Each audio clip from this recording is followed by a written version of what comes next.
저는 은혜라고 합니다. 평창의 외딴 마을 바람이 조용히 언덕을 스치는 소금살리에서 살고 있어요. 새벽녘이면 어김없이 눈을 떴습니다. 습관이랄까요? 아니면 그 고요한 시간이 제게 맞았던 걸까요? 집안은 어두웠고 부엌 시계의 초록빛 숫자만이 5시 17분을 깜빡이고 있었어요. 주전자에 물을 채우고 불 위에 올려놓은 뒤 물이 끓기를 기다리며 카운터에 손을 얹었습니다. 남편 민호 씨가 세상을 떠난 지 12년. 아직도 문에서 그의 장화소리 외투 스치는 소리, 저를 부르는 그의 목소리가 들릴 것만 같아요. 그 생각에 미소가 지어졌지만 그 아픔은 이제 익숙한 묵직한 무게로 제 안에 자리 잡고 있었습니다. 주전자가 휘파람을 불자 저는 차십에 뜨거운 물을 부어 부엌 식탁에 앉았어요. 서리가 낀 창문 너머로 민호 씨가 심은 장미가 보였습니다. 어젯밤 추위에 고개를 숙이고 있었죠. 덮개를 씌워줬어야 했는데 또 한 가지 놓친 일이었어요. 계단에서 발소리가 들렸습니다. 무거운 선우의 걸음이 아니라 가볍고 섬세한 소리였죠. 문간에 혜린이가 나타났어요. 부드러운 회색 스웨터에 장밋빛 립스틱을 바르고 늘 그렇듯 사람들 앞에 나설 준비가 된 모습이었죠. 일찍 일어나셨어요. 제가 부드럽게 말했어요. 혜린이는 미소를 지었는데 그 미소에 어딘가 모르게 소름이 끼쳤어요. 따뜻한 거 드시면 좋을 것 같아서요. 그녀가 말했어요. 혜린이는 카운터로 가더니 민호 씨가 우리 30주년 기념으로 선물한 파란 테두리 머그잔을 꺼냈어요. 그 잔은 특별한 날에만 쓰던 거라 몇 년째 찬장에 고이 모셔둔 것이었죠. 그녀는 작은 냄비에서 코코아를 따라 조심스레 휘젓더니 제 앞에 잔을 내려놓았습니다. 요즘 많이 피곤하셨죠? 그녀가 나지막이 말하며 냅킨을 곱게 펼쳤어요. 조금이라도 기운 내시라고요. 그녀의 눈이 저를 바라봤어요. 마치 제 반응을 기다리는 듯 했죠. 저는 코코아를 내려다봤어요.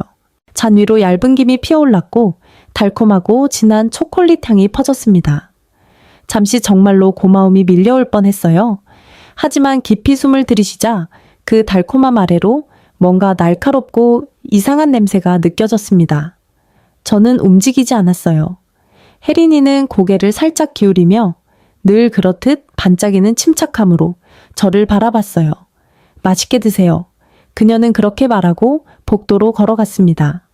그녀의 발소리가 멀어질 때까지 기다린 뒤 저는 잔의 코를 가까이 대고 냄새를 맡았어요.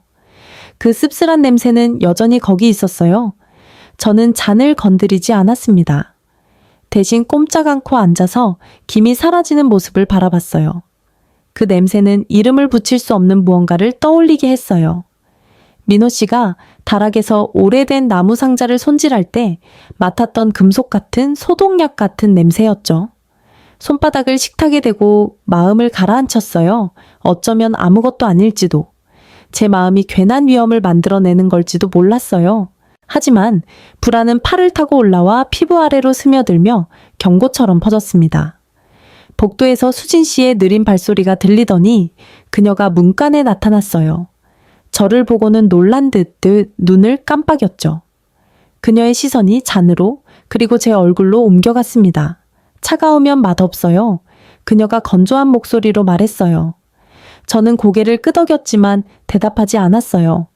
그녀는 잠시 머뭇거리며 늘 그렇듯 뭔가 못마땅한 눈으로 부엌을 훑어봤어요. 혜린이와 수진 씨가 이 집에 온 지 6개월밖에 안 됐지만 집안의 모든 것이 그들을 중심으로 바뀐 것 같았어요. 찬장은 재정리되고 익숙한 물건들은 슬그머니 치워졌죠. 제 일상마저 그들에게 거슬리는 듯 했어요. 수진 씨가 헛기침을 했어요. 혜린이가 그러는데 요즘 잠을 잘 못 주무신다고 하던데요. 잘 자요. 저는 목소리를 차분히 유지하며 대답했어요. 그녀는 저를 가만히 보다가 무슨 생각을 하는지 알 수 없는 표정으로 물러났어요. 잠깐 그녀가 잔에 든 걸 알고 있는 건 아닌가 하는 생각이 스쳤어요. 아니면 그녀는 그저 신경 쓰지 않는 걸지도요. 그녀가 돌아서자 저는 떨리는 숨을 길게 내쉬었어요. 손이 차가웠습니다. 코코아를 집으려다 손잡이를 잡기 직전에 멈췄어요. 찬장 속 희미한 불빛 아래에서 봤던 그 병이 떠올랐어요. 하얀 라벨 작은 글씨, 디아제팜 60정. 이 집 누구의 처방전도 아니었죠. 저는 그 병을 밀가루 뒤에 다시 숨기고 아무 말도 하지 않았어요. 선우라면 제가 상상 속에서 헤매고 있다고 했을 거예요. 제가 도움을 받는 걸 너무 자존심 때문에 거부한다고요. 하지만 이건 도움이 아니었어요. 이건 다른 무언가였어요. 더 이상 모른 척할 수 없는 무언가였죠. 저는 자리에서 일어나 조심스레 잔을 들고 계단을 올랐어요. 한 걸음 한 걸음이 신중하고 계획된 듯 느껴졌습니다. 침실에 들어가 잔을 화장대 위에 올려놓고 안락의자에서 앉았어요. 심장이 목구멍까지 뛰었어요. 다시 한번 확실히 하기 위해 냄새를 맡았습니다. 그 씁쓸한 냄새는 사라지지 않았어요. 저는 오랫동안 그 자리에 앉아 있었어요. 잔은 우리 사이에 도전처럼 놓여 있었죠. 아침 햇살이 마루를 비추며 차갑게 퍼졌고 민호 씨의 화장대 위 유리컷과 미세한 금이 보였어요. 다른 생각을 하지 않으려 할 때 눈에 들어오는 것들이 참 이상하죠. 언제부터 일이 잘못되기 시작했는지 떠올려 봤어요. 아마 1월 혜린이가 제 약을 대신 받아오겠다고 했을 때부터였을까요? 그때도 그녀는 조심스러운 미소를 지으며 그게 더 편리할 거라고 했어요. 저는 정중히 거절했지만 그녀는 실망한 듯 보였죠. 아니면 3월 부엌에서 수진 씨가 제 우편물을 뒤지고 있던 그 날이었을까요? 그녀는 부끄러워하지도 않았어요. 전기 요금 고지서를 반으로 접어 마치 자기 것인 양 치워놓았죠. 그 모든 작은 침범들 하나하나 떼놓고 보면 무시하기 쉬운 것들이었어요. 친절, 오해 순간에 생각 없는 행동. 하지만 이제 보니 그게 하나의 그림을 이루고 있었어요. 유리처럼 선명한 패턴이었죠. 선우는 제가 너무 고집세다고 외로움을 인정하기 싫어한다고 했을 거예요. 어쩌면 그랬을지도요. 하지만 외로움은 의심보다 참기 쉬웠어요. 적어도 지금 이 순간까지는요. 다시 잔을 들었어요. 마시려는 게 아니라 정말로 제가 상상한 게 아닌지 확인하려는 거였죠. 그 씁쓸한 냄새가 코를 찔렀어요. 초콜릿이나 계피가 아니라 날카롭고 잘못된 무언가였죠. 목이 조여왔어요. 아래층에서 낮은 목소리가 들렸어요. 혜린이와 수진 씨가 부엌에서 속삭이며 대화하는 소리. 제 이름이 한 번 언급되었다가 다시 조용해졌어요. 저는 잔을 화장대에 내려놓고 손을 무릎에 얹었어요. 선택은 분명했어요. 잔을 마시고 그들을 믿는 척하며 제 느낌을 부정할 수도 있었죠. 아니면 행동할 수도 있었어요. 심호흡을 한 뒤 문을 향해 손을 뻗었어요. 저는 잔을 들고 계단을 내려갔어요. 손은 떨리지 않았습니다. 부엌에 들어서자 갑자기 조용해졌어요. 혜린이가 먼저 돌아보며 연습된 밝은 표정을 지었어요. 수진 씨는 저와 잔을 번갈아 보고는 리놀륨 바닥의 무늬를 보듯 시선을 돌렸어요. 다 드신 줄 알았어요. 혜린이가 지나치게 가벼운 목소리로 말했어요. 목이 안 마르네요. 저는 담담히 대답했어요. 제 목소리가 낯설게 들렸어요. 멀고 고요했죠. 식탁으로 걸어가니 또 다른 잔이 기다리고 있었어요. 수진 씨의 잔이었죠. 김이 아직 피어오르며 예전 겨울 아침을 떠올리게 하는 달콤한 향을 뿜어냈어요. 잠시 그 잔을 바라보며 가슴 속 익숙한 아픔을 느꼈어요. 저는 믿고 싶지 않았어요. 제가 틀렸기를 바랐어요. 수진 씨의 잔을 들었어요. 손은 흔들리지 않았고 얼굴은 차분했어요. 그들의 시선이 저를 따라왔어요. 그 시선은 어떤 비난보다 더 많은 말을 했죠. 저는 카운터로 가서 들고 있던 잔을 다른 잔 옆에 내려놓았어요. 잔 손잡이가 서로 반대 방향을 향하고 있었죠. 하나는 약간 깨져 있고 다른 하나는 온전했어요. 다른 사람에겐 아무것도 아니었겠지만 저는 기억할 거예요. 돌아섰을 때 혜린이의 입이 열렸다가 다물어졌어요. 아무 말도 하지 않았죠. 수진 씨도 마찬가지였어요. 저는 천천히 숨을 들이쉬고 독이 없는 잔을 들었어요. 그리고 수진 씨를 바라봤어요. 그녀의 손은 무릎 위에서 꼼지락거리고 있었죠. 피곤해 보이시네요. 저는 낯선 이에게 말하듯 부드럽게 말했어요. 코코아 드실래요? 버리기 아까운데. 그녀의 눈이 혜린이에게로 향하며 묵묵한 허락을 구했어요. 혜린이는 움직이지 않았고 눈도 깜빡이지 않았어요. 그러죠. 수진 씨가 마침내 중얼거렸어요. 저는 잔을 그녀 앞에 놓고 그녀의 가느다란 손가락이 잔을 감싸는 모습을 지켜봤어요. 다시 자리에 앉아 손바닥을 낡은 나무 식탁에 얹고 기다렸습니다. 수진 씨가 첫 모금을 마신 뒤의 시간은 팽팽한 실처럼 길고 가늘게 늘어졌어요. 저는 그녀의 입이 움직이는 모습, 목이 꿀꺽이는 모습 맛에 감사하듯 눈을 감는 모습을 지켜봤어요. 혜린이가 살짝 숨을 내쉬며 어깨를 내렸지만 그녀의 시선은 빠르게 저를 훑었어요. 저는 눈을 돌리지 않았죠. 수진 씨가 잔을 내려놓고 목을 가다듬었어요. 맛이 좋네요. 그녀가 나지막이 말했어요. 진하네. 다행이에요. 저도 조용히 답했어요. 손을 무릎에 모아 떨림을 숨겼어요. 잠시 아무도 말하지 않았어요. 뒤에서 라디에이터가 부드럽게 소리를 냈고 부엌의 유일한 소음이었죠.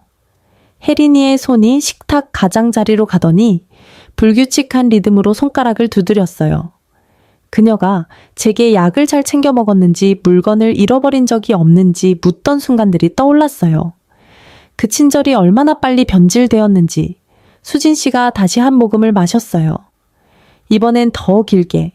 잔을 내려놓을 때 그녀의 손가락이 살짝 떨렸어요. 혜린이도 저와 동시에 그걸 알아챘어요. 그녀의 눈이 커지더니 다시 저를 향했어요. 어머니 그녀가 긴장된 목소리로 불렀어요. 수진 씨는 바로 대답하지 않았어요.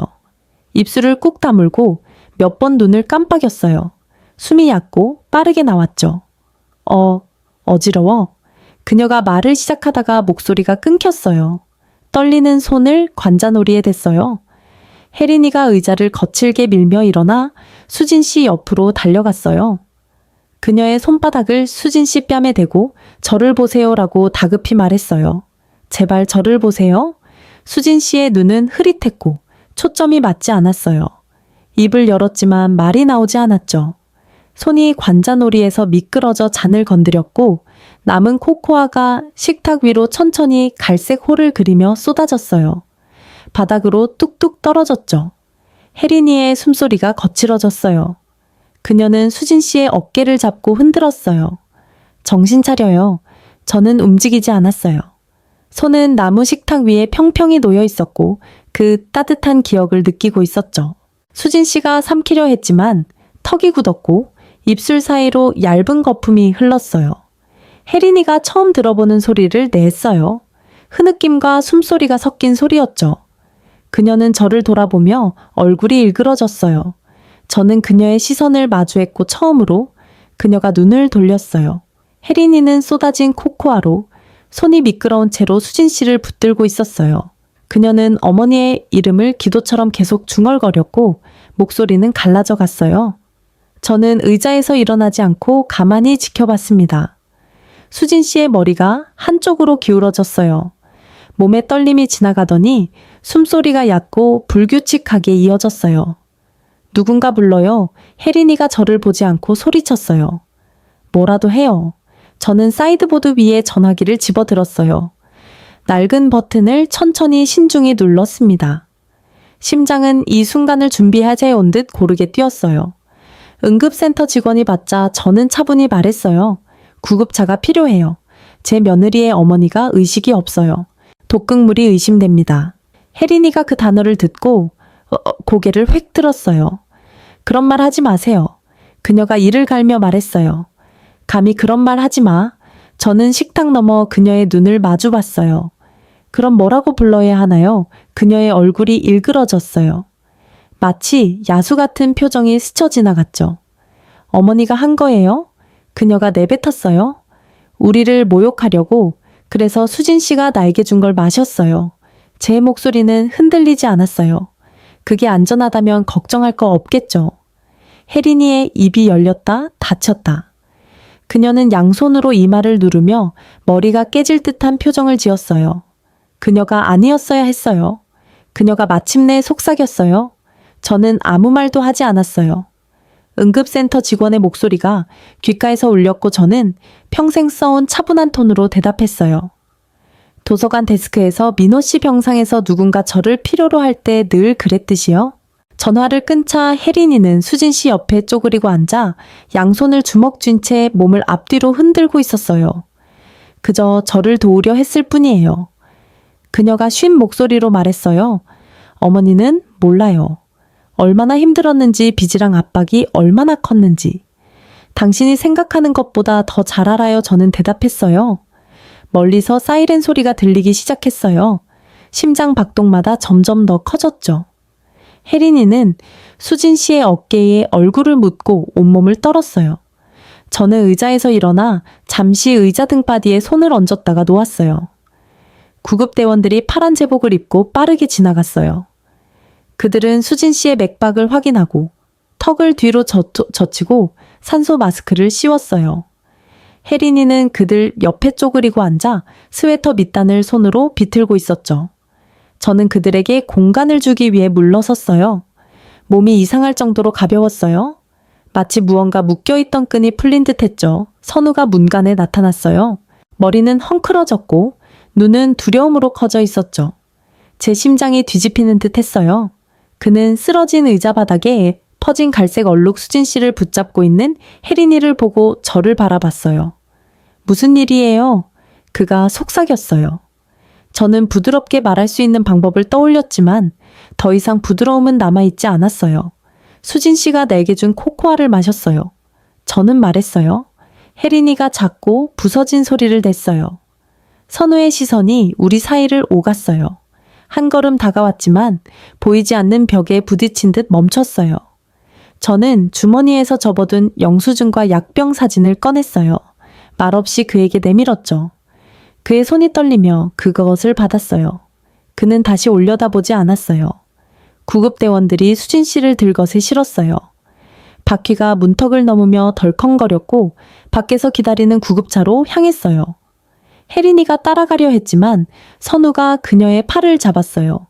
그녀는 뿌리치지 않았죠. 저는 그들이 함께 나가는 모습을 지켜봤어요. 문이 닫히자 집은 다시 고요해졌고 저는 홀로 서서 숨소리가 느려지는 것을 들었어요. 전고가 지나자 하트웰 형사가 찾아왔어요. 예상보다 젊었고 도서관에서 제가 가르쳤던 사서들처럼 차분한 말투를 가졌죠. 그녀는 자신을 소개했지만 마을 사람들에게 이미 그녀 이름을 들은 터였어요. 저는 그녀를 부엌으로 안내했어요. 아직 초콜릿과 그 밑에 깔린 불쾌한 냄새가 희미하게 남아 있었죠. 그녀는 대화를 녹음해도 되는지 물었고 저는 괜찮다고 했어요. 그녀는 간단한 질문부터 시작했어요. 혜린이는 언제 이사 왔나요? 수진 씨는 언제요? 갈등이 있었나요? 저는 조심스레 대답했어요. 우편물이 바뀌고 약장이 허락 없이 정리되고 밀가루 뒤에 숨겨진 디아제팜 병에 대해 말했죠.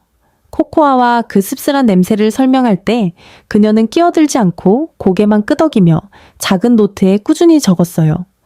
혜린이가 인터뷰 도중에 한 번 들어왔어요. 창백한 얼굴로 문간에 서서 말을 하려 했지만 형사가 손을 들어 막았어요. 먼저 은혜님과 끝내고 싶어요. 그녀가 담담히 말했어요.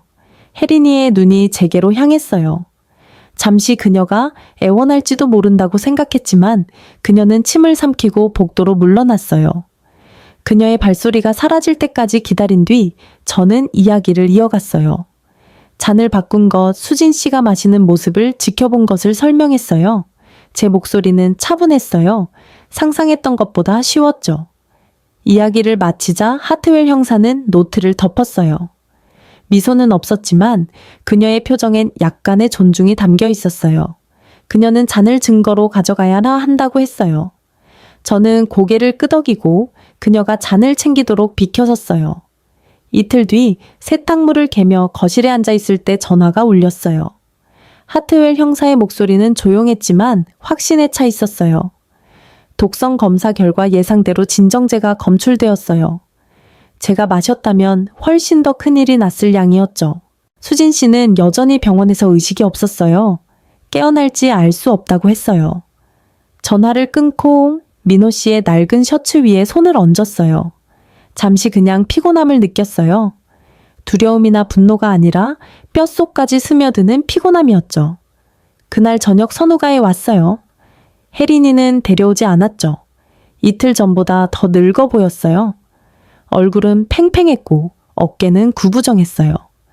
문을 열었을 때 그는 바로 들어오지 않았어요. 마침내 고개를 들어 저를 봤어요. 이게 어떻게 된 일인지 모르겠어요. 그가 말했어요. 저는 이 순간으로 이어진 모든 작은 선택들을 생각했어요. 우편물 약잔. 한 가지가 아니었어요. 모든 것이었죠. 이해할 필요는 없어요. 제가 말했어요. 하지만 일어난 일을 부정할 순 없죠. 그는 목이 메어 고개를 끄덕였어요. 안으로 들어와 수진 씨가 쓰러졌던 식탁에 앉았어요. 저는 평범한 커피를 따라줬어요.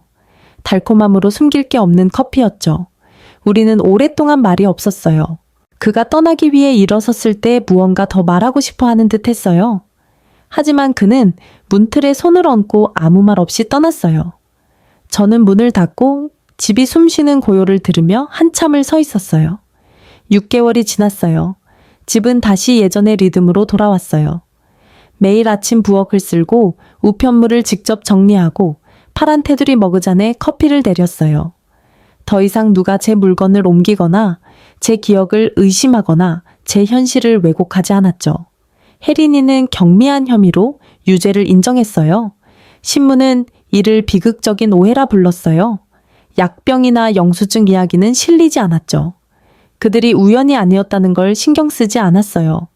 선우는 재판 후 다른 지역으로 이사 갔어요. 회사 본사 근처에 작은 아파트를 빌렸다고 들었어요. 그는 한 통의 편지를 보내왔어요. 사과라는 단어 없이 사과했죠. 저는 한 번 읽고 깔끔히 접어버리기 아까운 낡은 물건들을 넣어둔 서랍에 보관했어요. 저는 모든 걸 기록하기 시작했어요. 날짜 관찰 기억으로 노트를 채웠어요. 누구도 부정할 수 없는 기록을 남기고 싶었죠. 한 권이 다 찾아 또 한 권, 그리고 또 한 권을 시작했어요.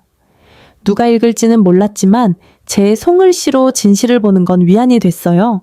하트웰 형사는 가끔 들렀어요. 오래 머물진 않았죠. 제가 잘 지내는지 고요가 다시 무겁지 않은지 확인할 정도였어요. 그녀는 항상 경찰서 근처 카페에서 산 신선한 원두를 가져왔어요. 우리는 그 식탁에서 모든 것이 끝난 그 자리에서 커피 한 잔을 나누며 평화 같은 것을 느꼈어요. 오늘 그녀가 떠난 뒤 저는 두 번째 커피를 따라 정원으로 나갔어요. 민호 씨가 심은 장미는 다시 살아났어요. 겉보기보다 강인했죠. 커피를 마시며 그 따뜻함이 가슴에 스며들게 했어요. 저는 아직 여기 있어요. 여전히 서 있고 누구도 짐작하지 못했던 강함을 가지고 있죠.